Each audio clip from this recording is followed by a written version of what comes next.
प्रदेश में कट्टरपंथियों की धमकी के बाद इस्कॉन को मानने वाले एक परिवार की नाबालिग बच्ची मजबूरन भारत में शरण लेने पहुंची, जिसके बाद भारत बांग्लादेश बॉर्डर पर तैनात बीएसएफ ने पकड़कर बंगाल पुलिस के हवाले कर दिया है। हालांकि पूछताछ के बाद नाबालिग लड़की को शेल्टर होम भेज दिया गया। मामला उत्तर दिनाजपुर के चोपड़ा ब्लॉक के फतेहपुर बीओपी इलाका का है। इस नाबालिग युवती के एक भारतीय रिश्तेदार ने बताया कि इस नाबालिग लड़की की मां के दोनों पैर खराब है, पिता को पैरालिसिस है। ऐसे में कट्टरपंथियों द्वारा लगातार अगवा कर लेने की धमकी मिल रही थी। अपनी बच्ची को बचाने का यही एक रास्ता बचा था। सूत्र की माने तो बांग्लादेश के पंचागढ़ जिले के रहने वाले उस नाबालिग का परिवार इस्कॉन का प्रशंसक है। इस अपराध के लिए ही उसे घर से उठा ले जाने की धमकी दी जा रही थी। आखिरकार नाबालिग को कोई रास्ता न मिलने पर भारत भागने पर मजबूर होना पड़ा। जलपाईगुड़ी के बेलाकोवा में एक रिश्तेदार के घर जाने का था। पुलिस ने उससे बेलाकोवा के रिश्तेदार का फोन नंबर लेकर उन्हें रात में चोपड़ा थाने बुलाया। पूछताछ के बाद पुलिस ने कानूनी कार्रवाई कर जिला बाल कल्याण संघ के माध्यम से उसे घर भेजने की व्यवस्था की। বলছি থানায় কেন আসছেন আজকে? থানায় আসছি স্যার, আমার সম্পর্ক ওই নাতিন হবে, তো আমি আমার ফোন নাম্বার ওরা জানে, সেজন্য আমি থানায় আসছি তো ওনাকে দেখা করার জন্য। তো ওরা তো ওইদিকে ও আমাদের ইসকনের ভক্ত বলে ও টর্চারিং করেছে, তারপর ওকে কিডন্যাপ করবে এই ভয়ে তো ও আসছে, সেজন্য আমার ফোন নাম্বার ওরা নিয়েছিল, সেজন্য আমি আসছি দেখা করতে। আচ্ছা, উনি কি বললো? কে? আপনার নাতি কি বললো, কি শুনলেন ওনার কাছে?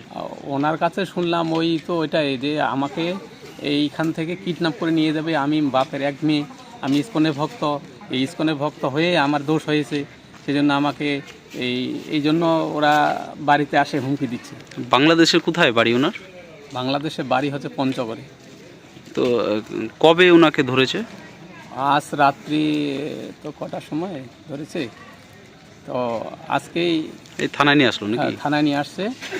তো থানায় তো ও তো খিদার তুলে কোনো কথা বলতে পারছে না, দুর্বল, এই সেজন্য ও তো এমনি ভয়ে আসছে। আবার এখানে এখন বিএসএফ ধরেছে, সেই জন্য আমি থানায় আসছি, দেখা করলাম বড়োর সাথে। তো এই ভারত সরকারের উদ্দেশ্যে কি বলবেন, এই যে যারা অত্যাচারিত হচ্ছে বাংলাদেশে?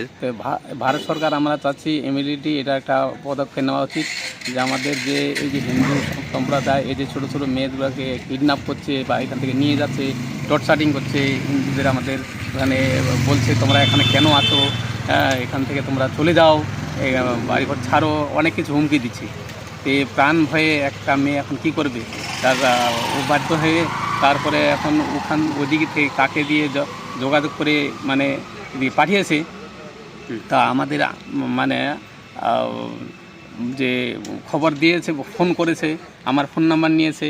আপনারা তো আমাদের যেহেতু আমাদের সম্পর্কের আত্মীয়র সম্পর্ক, সেজন্য আমার এই বিপদ হয়েছে, তা আপনি একটু আসে আমার দেখা করুন, সেজন্য আমি আসছি। তো এইভাবে যে আমাদের যে ছোটো ছোটো কচি মেয়েগুলোকে টর্চারিং করছে তার হিন্দুদের উপর, তাহলে আমরা ওখানে ওরা কি করে থাকবে? তো সেই জন্য ওরা দুঃখে যে আমার সামনে যদি আমার মেয়েকে টানে নিয়ে যায়, কিডন্যাপ করে, তাহলে আমাদের জীবনটা বাঁচে থাকে কীভাবে? আর ওর মারও মানে অসুস্থ, এক পায়ে এক অসুস্থ, বাবা প্যারালাইসিস হয়েছে। এখন এই জন্য এখন মেয়েটাকে কি করবে? তো সেই জন্য এই মেয়েটাকে কী করে কী ব্যবস্থা করেছে সেটা আমাদের অতটা নলেজ নেই। তা আমাকে আমার ফোন নাম্বার ওরা লিখে নিয়েছে, তো এইখানে আসে আমাকে থানা থেকে, বা ওর কাছে এই ফোন নাম্বার ছিল, তারপর আমাকে ফোন করেছে, সেই জন্য আমি থানায় আসলাম। থানায় আমি কথা বললাম বড়োর সাথে, এখন বলেছে যে ওকে এখন নিয়ে গেল। এই ব্যাপার। কী নাম মেয়েটার? মেয়েটার নাম হচ্ছে অর্পিতা, নাম না ডাক নাম করে অর্পিতা। কোথায় বাড়ি ছিল ওনাদের? বাড়ি তো পঞ্চগড়ে ছিল। আপনার নাম? আমার নাম হচ্ছে ডাক নাম হচ্ছে হরানন্দ অধিকারী। আপনার বাড়ি কোথায়? আমার বাড়ি হচ্ছে বেলাকোপা।